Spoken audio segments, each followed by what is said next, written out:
بات چیت کے میز پہ آنا ہی پڑا.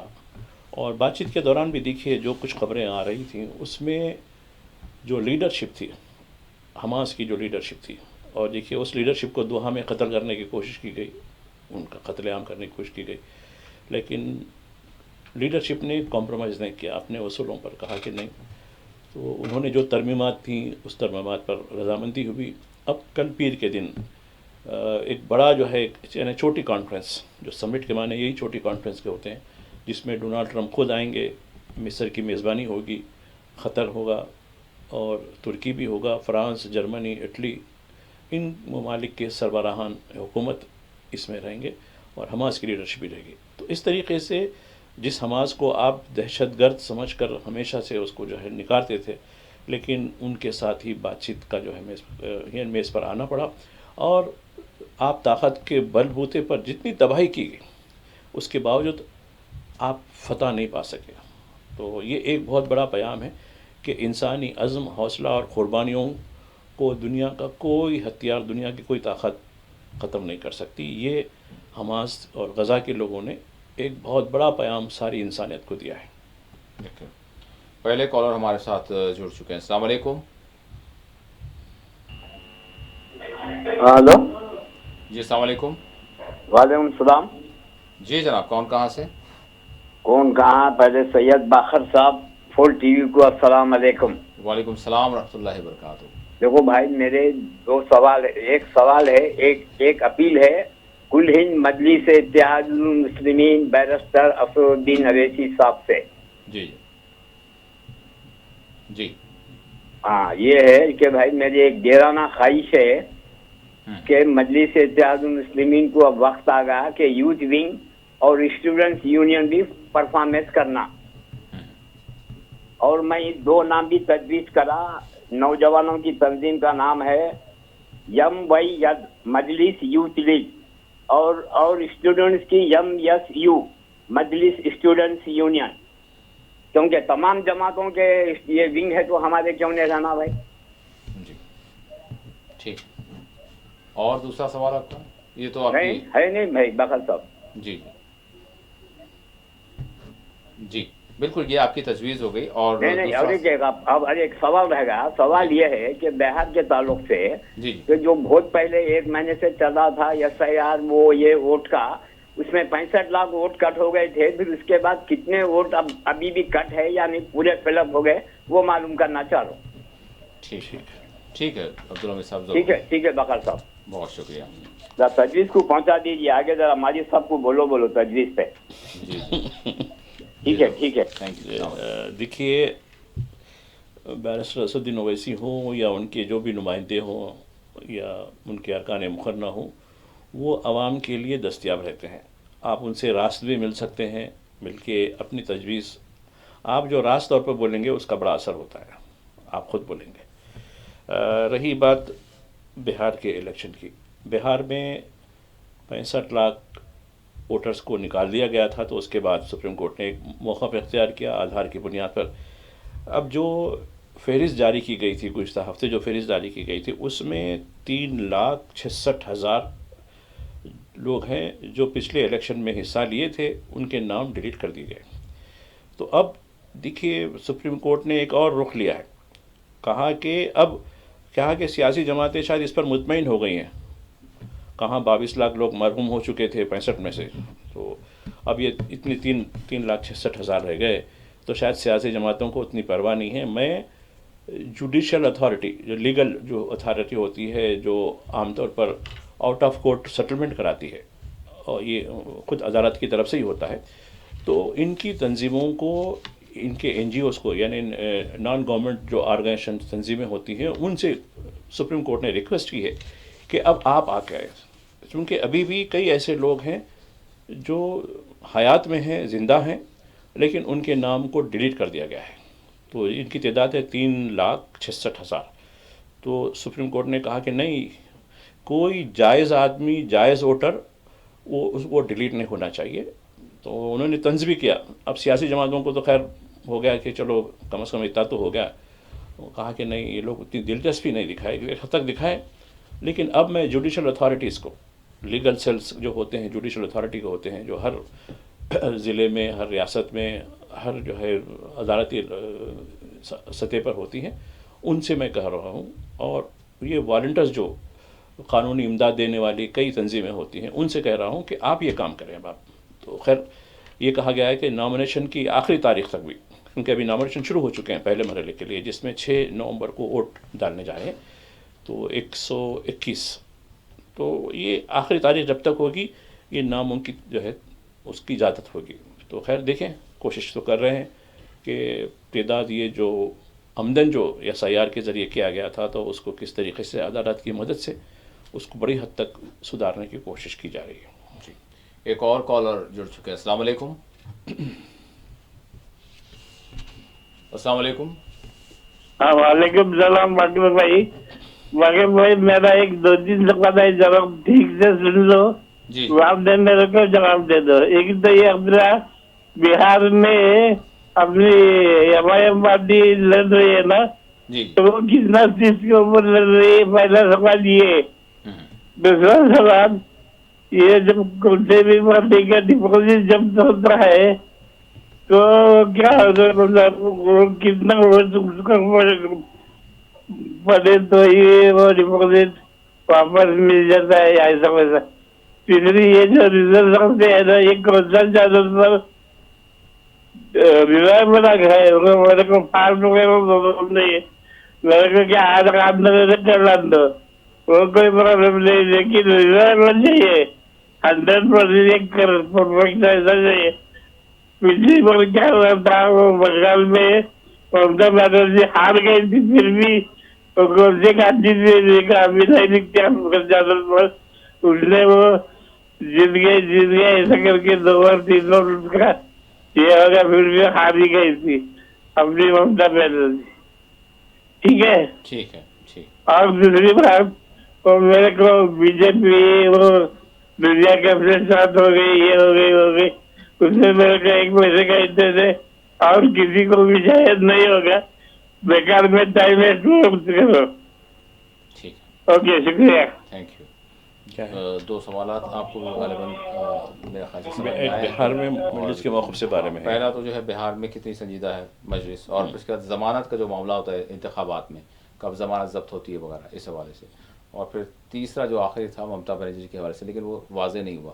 میں چاہوں گا کہ تھوڑا سا کال آپ کٹ کر دیں تاکہ جو ہے پھر ہم آپ کو جو ہے جواب دے سکیں، ادروائز ڈسٹربنس رہے گا.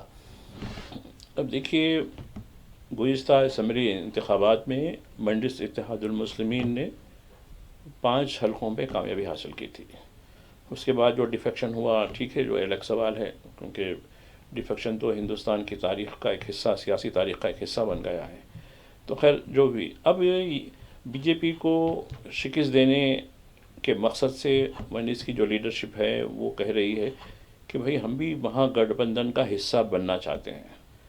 تو خیر جیسے کسی کو زبردستی آپ تو نہیں کر سکتے، لیکن ان کا اپنا اختیار، لیکن تجویز دی گئی تھی.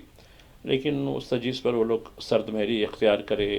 تو پہلے تو یہ کہا گیا کہ 6 نشستوں تک ہم کو جو سیمانچل کی ہیں دی جائے. لیکن دیکھیے بعض چیزیں ہر درمی کی پیدا ہوتی ہیں.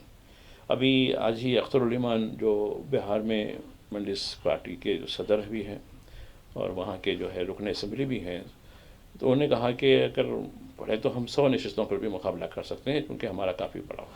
تو خیر جب تک یہ نامنیشن کا عمل پورا نہیں ہوتا، مجلس اتحاد المسلمین کتنے نشستوں پر مقابلہ کرے گی، کتنوں پر وہ ہوگی، وہ ہم ابھی کہہ نہیں سکتے. جہاں تک ضمانت کی ضبطی کا تعلق ہے، اب آپ دیکھیے کوئی امیدوار جملہ ووٹ پول جتنے ہوتے ہیں، جیسا کہ کسی حلقے میں 3 لاکھ ووٹ ہیں اور جو ووٹ ڈالے گئے ہیں 2,50,000 سمجھیے، اس کا اگر 10% بھی اگر وہ نہیں لے پاتے ہیں، تو ایسی صورت میں ان کی جو ڈپازٹ کی رقم ہے وہ جو ہے یعنی سوخت کر لی جاتی، یعنی وہ واپس نہیں کی جاتی. تو یہ ایک انتخابی، کیونکہ اس کا مقصد غیر سنجیدہ امیدواروں کو مقابلے سے ہٹانے کی بات ہوتی ہے. سنجیدہ جو امیدوار ہیں وہی امیدوار آگے انتخابات میں حصہ لیں، ورنہ اس سے الجھنیں پیدا ہوتی ہیں. اب رہی بات ممتا بنرجی کی، دیکھیے ممتا بنرجی کہیں نہ کہیں معاملات میں، اب دیکھیے دارجلنگ میں بڑا واقعہ ہوا، اس پہ سیاست چلی گئی، اور اسی دن یعنی چہارشنبے کی بات ہے، یہ تین چار دن پہلے کی بات ہے، بی جے پی کی پریس کانفرنس دیکھ رہا تھا کہ یہ طالبانی حکومت کر رہے ہیں، فلاں ہیں. اب اس کے بعد جمعرات کو طالبان کے ایک بڑے قائد اپنے ایک بڑی یعنی رفقا کے ساتھ آتے ہیں. تو یہ ان کا دوہرا معیار ہے. تو ایک طرف طالبان کہہ کے کسی کو جو ہے طنز کرتے ہیں. اب تو یہ آپ کی ذہنیت معلوم، آپ خود ایک طالبانی ذہنیت کے حامل ہیں، تو اب طالبان کے ساتھ آپ کا معاملہ ہوتا ہے. حالانکہ طالبان ایسے نہیں ہیں، لیکن آپ نے جو ہندوستانیوں کو جو بتایا کہ طالبان ظلم زیادتی کرنے والے ہیں، اس طرح وہ لوگوں نے اپنی زمین کی لڑائی لڑی اور بڑی طاقتوں کو نیچے کر دکھایا، چاہے وہ امریکہ ہو، اس سے پہلے رشیا ہو، یا اس سے پہلے برٹش کا ہو. ان تین بڑی طاقتوں کو انہوں نے جھکا دیا تھا. تو وہ اپنی سرزمین کی لڑائی وہ لڑتے ہیں، ان کا اپنا معاملہ ہے. تو اس پر تنقید کر کے یہاں کے مسلمانوں کو نشانہ بنایا جاتا ہے. تو اب کسی کو طنز کرتے ہوئے کہا کہ تم طالبانی ہو. اب آپ بتائیے آج کے دور میں، آج جو طالبان کی ہم پذیرائی کر رہے ہیں، ان کے ساتھ معاہدات کر رہے ہیں، تو یہ کون سا طرز ہے؟ اب آپ کو کیا کہنا چاہیے؟ اب دیکھیے خاص کر یو پی کے جو چیف منسٹر یوگی آدتیہ ناتھ، ان کے کئی چیزیں پرانی جو کہی گئی تھیں طالبان کے بارے میں، وہ وائرل کی جا رہی ہیں کہ کس طریقے سے یہ ان کی جو ہے یعنی تنقید کرتے ہوئے طالبان کہتا تھا، مسلمانوں کو تجویز دیتا تھا یہاں کے. تو وہ اب کیا ہے، جبکہ انہی کے وزیر کو یعنی منسٹر ان ویٹنگ رکھنا پڑا. کیونکہ جب یہ کوئی ڈگنیٹری کسی ریاست میں جاتے ہیں تو اس ریاست کی طرف سے ایک ذمہ دار کو منسٹر فار ویٹنگ رکھنا پڑتا ہے، چاہے وہ دیوبند جائیں یا تاج محل آگرہ گئیں. تو اور ان کی فوج، ان کی پولیس جو بھی ہے، ان کی سلامی دینا، ان کو وہ کرنا. تو یہ آپ کا جو طرز ہے، یہ آپ کو خود سمجھنے کی ضرورت ہے کہ دنیا کا معاملہ جو سائیکل ہے وقت کا کس طریقے سے پھرتا ہے. تو ایسی بات ہی نہ کریں کہ مستقبل میں کل آپ کے دن آپ کو جو ہے خود پریشانی کا سامنا کرنا پڑے. بالکل. ایک اور کالر ہمارے ساتھ جڑ چکے ہیں. السلام علیکم. جی وعلیکم السلام. کون کہاں سے؟ شہر بات کر رہا ہوں، بابا نگر. جی سوال. جی یہ جو ابھی 2 سال ہو گئے تھے اکتوبر 7 کو، اور جو اس میں ایک چیز ہوئی تھی کہ جو شیئر مارکیٹ ہے اس کا اسرائیل کا، اس کو حملے سے پہلے اکتوبر 7 سے پہلے جی شارٹ لگائے تھے. مطلب کہ ان لوگوں کو معلوم تھا کہ وہ شیئر مارکیٹ گرے گا. تو اس سے یہ معلوم ہوتا ہے کہ شاید ان لوگوں کو حملے کی پہلے سے خبر تھی، کیونکہ اس کو شارٹ کیا گیا تھا وہ شیئر مارکیٹ کو اسرائیل کے. اور اسی طرح سے جو 2001 کا حملہ تھا نیو یارک کا، اس میں بھی یونائیٹڈ ایئر لائنس کے شیئرز کو شارٹ کیا گیا تھا وہ حملے سے تھوڑے دن پہلے. تو یہ دونوں کے خبر ان لوگوں کو پہلے سے تھی کہ اکتوبر 7 کا حملہ ہوگا. اور وہ تو ہم کو معلوم ہی ہے کہ وہ انسائڈ جاب تھا جو 2001 کا مسئلہ تھا. اور ایک بات بولنا چاہ رہا تھا میں کہ جو ڈبیٹ آتی ہے آپ کی، وہ یوٹیوب پہ اگر شائع کر دیا تو بہت بہتر رہتا. یوٹیوب پہ بالکل ہوتی ہے. 9 بجے کی ڈبیٹ رہتی. آپ یوٹیوب پر 4 TV سیٹلائٹ اگر آپ ٹائپ کریں گے 4 TV سیٹلائٹ، تو آپ کو یوٹیوب پہ جتنے بھی ہیں سارے مل جائیں گے آپ کو. ہاں تو کیا 2 چینل ہیں یوٹیوب پہ؟ ایک تو یوٹیوب پہ ایک چینل دیکھتا ہوں. ایک تو جو لوکل ہے کیبل والا ہے وہ جو ہے یوٹیوب پر ہے. دوسرا اگر آپ جس طرح سے ڈیبیٹ کی جو بات کر رہے ہیں آپ، تو وہ اگر آپ اس میں ٹائپ کریں گے 4 TV سیٹلائٹ دیجیے تو آپ جو ہے آرام سے دیکھ سکیں گے. پورا اس میں اپلوڈ ہوتا ہے انشاءاللہ. شکریہ.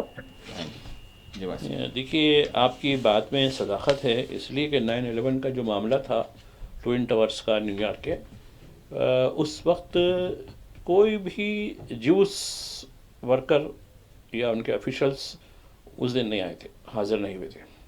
جبکہ دیگر طبقات کے جس میں ایشین بھی ہیں، افریقن بھی ہیں، خود لوکل امریکنس ہیں، وہ برابر اس کا جو ہے شکار بن گئے. تو یہ کہیں نہ کہیں یہ ان کو بھنک لگ گئی تھی. یعنی چونکہ ان کی انٹیلیجنس موساد وغیرہ کافی جو ہے حد تک متحرک رہتے ہیں، تو یہ لہٰذا انہوں نے دیکھیے جس انداز سے، اب آپ دیکھیے ٹوئن ٹاور کے واقعے میں کوئی ایک جیو بھی جو ہے نہ تو زخمی ہوا نہ تو ہلاک ہوا، جبکہ دیگر طبقات کے لوگ اس کا جو ہے لقمہ اجل بنے ہوئے تھے. یہ بات صحیح ہے. اور اس طریقے سے 7 اکتوبر کا جو معاملہ تھا، تو یہ کہیں نہ کہیں ان کو بھنک ضرور ہوئی تھی، کیونکہ اس دن ان کا تیوہار چل رہا تھا. تو یہ اندیشہ ظاہر کیا گیا تھا کہ ہاں یہ کچھ کر سکتے ہیں یہ لوگ، چونکہ جس طریقے سے جو ہاسٹیلٹی ہو رہی تھی اسرائیل کی، تو اس کے خلاف ایک آگ بھڑک رہی تھی حماس کے اندر کہ بھائی ان کو کچھ سبق سکھانا ہے. اور دیکھیے جب تک یہ، ورنہ روز